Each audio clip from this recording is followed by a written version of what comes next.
Confronté à des ventes décevantes, Volkswagen s'est décidé à baisser le prix de ses voitures électriques. La compacte ID.3 passe dorénavant sous les 40 000 €. L'occasion de l'opposer une nouvelle fois à sa rivale française, la Mégane E-Tech, qui également riposte par une ristourne financière. En 2024, les deux compacts électriques ont vu leur prix baisser et c'est une bonne nouvelle. l'ID.3 est à la baisse de 6 000 € et la Mégane de 4 000 €. Nous opposons aujourd'hui deux cœurs de gamme éligibles au bonus écologique. D'un côté, la Volkswagen ID.3 ProLife Max a facturé 40 990 € hors bonus. À ce prix-là, le client a droit à un moteur de 204 chevaux, une batterie d'une capacité de 58 kWh pour une autonomie de 430 km. En face, la Mégane EV60, c'est un moteur de 220 chevaux, une batterie de 60 kWh et une autonomie de 450 km. Cette dernière est vendue 40 000 € hors bonus. En matière d'espace à bord, l'ID.3 se révèle plus habitable avec des cotes plus généreuses, que ce soit en matière d'espace au genou ou de garde au toit. Soit tout l'inverse de la Mégane avec une sensation d'enfermement nettement plus importante, notamment en raison de ses faibles surfaces vitrées. En matière de coffre, la Mégane domine largement, offrant 440 litres avec un logement de 32 litres pour ranger les câbles de recharge, contre 389 litres pour l'ID.3. L'ID.3 avait été épinglé à son lancement pour la qualité passable de ses matériaux. Volkswagen a écouté les reproches de ses clients et a corrigé le tir l'année dernière à l'occasion du restylage. C'est bien mieux en matière de qualité perçue et l'allemande rejoint la française à ce niveau. À ce propos, la Mégane est plutôt dans la bonne moyenne de la catégorie. On a un intérieur chaleureux agrémenté de tissu et d'aluminium brossé. En revanche, là où l'ID.3 s'incline face à la Mégane, c'est en matière d'ergonomie, que ce soit au niveau de l'écran tactile ou des commandes de lève-vitre. Cela impose plusieurs manipulations. Sincèrement, au quotidien, c'est pas très pratique.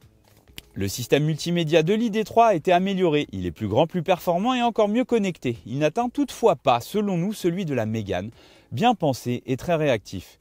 C'est dans cette partie pratique que viennent aussi se glisser les puissances de recharge. Et sur ce point, deux écoles s'affrontent. Renault laisse le choix entre deux chargeurs embarqués de 7 ou 22 kW, moyennant 2 000 € de plus, alors que l'ID.3 impose un chargeur embarqué AC de 11 kW, ce qui est mieux sur la version de base.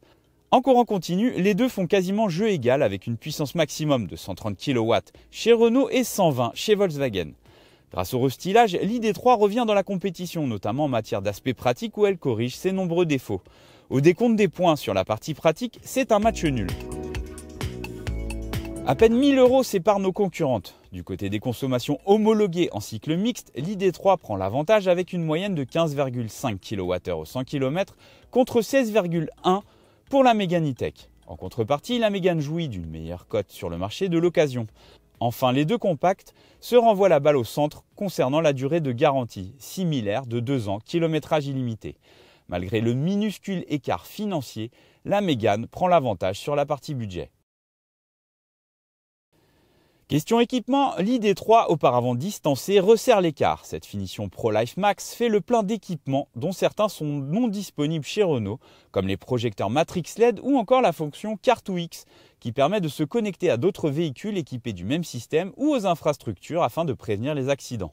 Dans son ensemble, l'équipement se veut complet, mais il faut compter sur une Mégane très compétitive qui embarque à finition équivalente des équipements facturés en option sur l'ID.3, comme la pompe à chaleur, les jantes alliage de 20 pouces ou encore le plancher de coffre amovible. Malgré tous les efforts de Volkswagen, la Mégane présente un rapport prix-équipement plus favorable. En matière de consommation, puisqu'il ne faut pas oublier que ça reste un élément vital dans une voiture électrique, eh bien on doit reconnaître qu'on a été agréablement surpris par l'ID.3 qui pèse quand même 200 kg de plus que la Mégane et qui consomme quasiment autant. Aujourd'hui, les conditions d'essai sont assez difficiles. On a une température aux alentours des 7 degrés.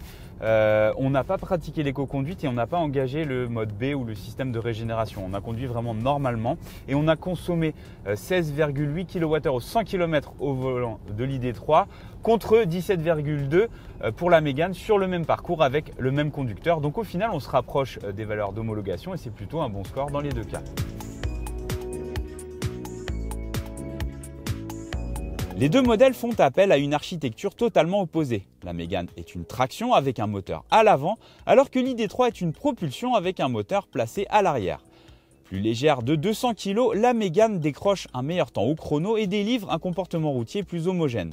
En effet, la française allie souplesse, confort et dynamisme, alors que l'allemande présente un dynamisme plutôt quelconque, conjugué à un amortissement plus ferme. En ce qui concerne le freinage, on vous recommande d'être vigilant car ces voitures sont équipées d'un freinage régénératif qui offre une sensation et un dosage assez particuliers. Ça demande un petit temps d'adaptation, on n'a pas excessivement de mordant, donc prudence et veillez à bien doser sur le freinage. Dans les deux cas, la conduite à une pédale n'est pas présente. Toutefois, le niveau de régénération est ajustable au volant de la Mégane, alors que l'allemande ne propose qu'un simple mode B, assez fort par défaut. L'absence de préconditionnement de la batterie pénalise l'ID3 sur les temps de recharge des bornes rapides, comme nous avons pu l'observer sur notre comparatif, en observant une puissance moyenne de 50 kW contre 88 pour la française.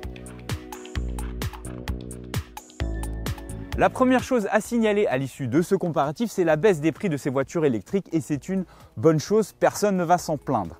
La Volkswagen ID3, malgré toutes ses qualités, on pense notamment à son grand espace à vivre, son fort contenu technologique et son efficience surprenante, s'incline une nouvelle fois face à une Renault Mégane qui est quasiment indétrônable. Pourquoi? Parce qu'elle vous prépare mieux si vous êtes nouveau dans le monde de l'électrique. Elle dispose d'une pompe à chaleur de série, d'un système de préconditionnement de la batterie qui optimise la recharge, d'un planificateur efficace, le tout pour un prix légèrement inférieur et un équipement un poil supérieur à l'ID3.